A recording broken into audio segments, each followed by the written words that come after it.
Bien, seguimos en Psicologiando y bueno, ya habíamos tenido el aporte de Daniel Paredes, quien acaba de pasar a hablar justamente sobre herramientas informáticas, y volvemos a Marcelo Sitniski, que nos habla de la aplicación de la herramienta, ¿no?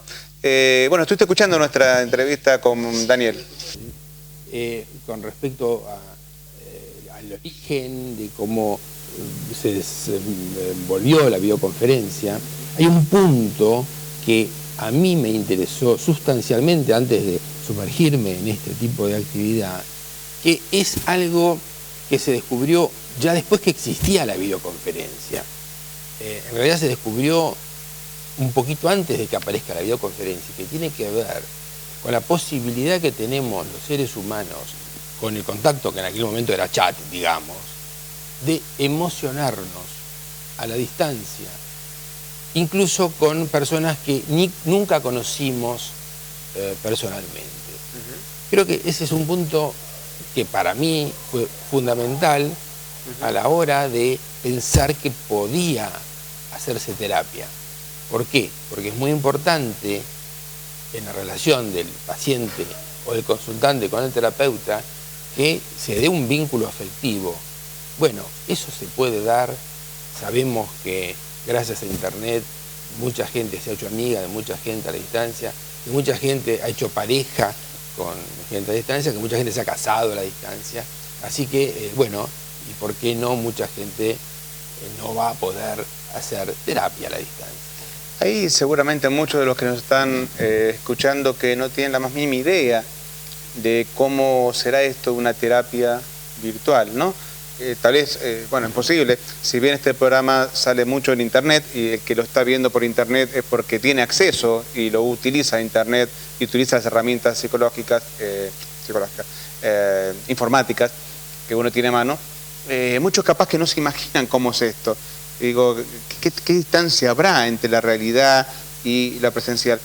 Hace 2 años te hice una entrevista vía online en la herramienta que utilizás para hacer terapia, que es el Skype, y justamente extraje 1 minuto de esa entrevista como para que aquel que se quiera dar una idea de qué manera se hace una comunicación en esta vía pueda tener, digamos, un poco una referencia de ellos.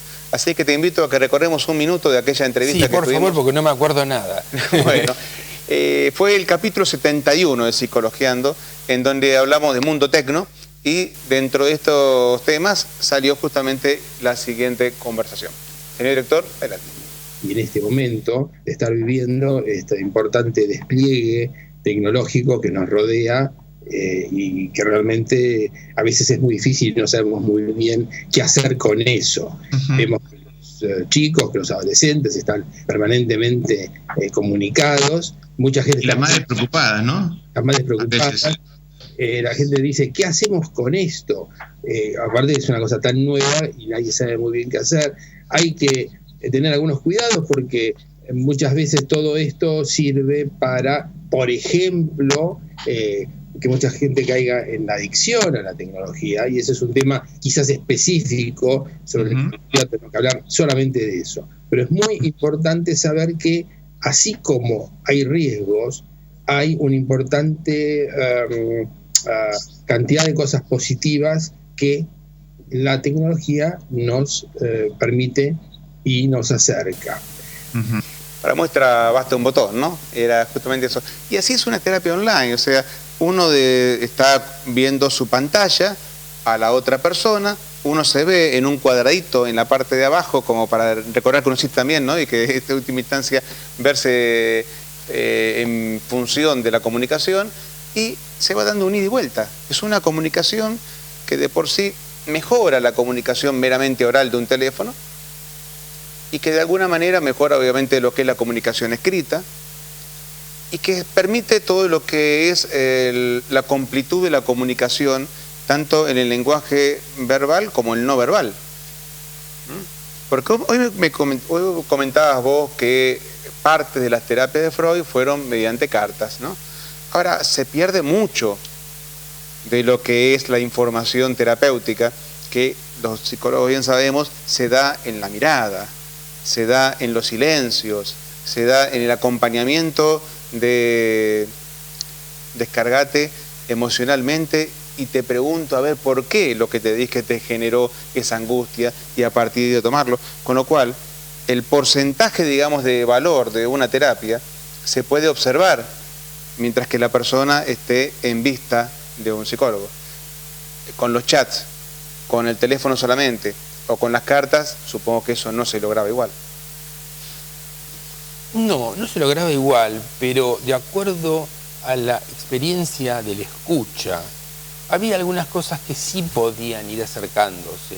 No sé si alguna vez conversando fuera de este lugar, te decía que un señor especialista en mensajes por teletipo de los aliados podía detectar cómo en la Segunda Guerra Mundial, cómo avanzaba una compañía alemana, porque sabía cómo eran los silencios que hacía en el tic-tac del teletipo el telegrafista de esa compañía, por lo cual los aliados sabían perfectamente a dónde estaba esa compañía. Y, como vos bien sabés, punto raya, silencio, no es más que punto raya, silencio, pero uno puede hasta el punto raya, silencio de alguien detectar un pattern, un modelo, un patrón, una conducta que lo define. Así que cuando uno va conociendo a su paciente, sabe perfectamente cuando, después de una palabra de uno, viene un silencio, aunque esa persona no pueda todavía hacer Skype, porque hay muchas personas que ni siquiera llegan al Skype, que empiezan haciendo chat, y esto es lo más revolucionario, digamos, ¿no? Así que sí, yo creo que uno puede, si está bien conectado consigo mismo y con el paciente, ir detectando este tipo de vicios. Hoy te preguntaba, ¿para qué paciente suponés, o para qué tipo de patología, más que tipo de paciente, que no es recomendable para nada, y vos dirías, no, mira, en tu caso particular yo prefiero atenderte personalmente y no mediante esto, o te recomiendo que busques a un terapeuta presencial y no mediante la vía virtual? Bueno, hay algunos casos de patologías graves, hay algunos casos de psicosis o de trastornos serios de la personalidad en que no es en absoluto recomendable. Sin embargo, he tenido algunos casos manejados a la distancia en las que pedí que la persona haga una consulta psiquiátrica y luego estuve en contacto con el psiquiatra y a partir de ahí sí pude hacer el acompañamiento terapéutico. Así se puede. Pero de cualquier manera hay casos que son muy delicados y en los que caso por caso se ve cuando no, digamos. Mientras preparamos el programa se nos ocurrió una pregunta. Si alguna vez te tocó una terapia, y esto viene después de la pausa, terapia de pareja. Si se puede hacer una terapia de pareja virtual. Decía Daniel hoy que se pueden hacer videoconferencias con más de 2 personas.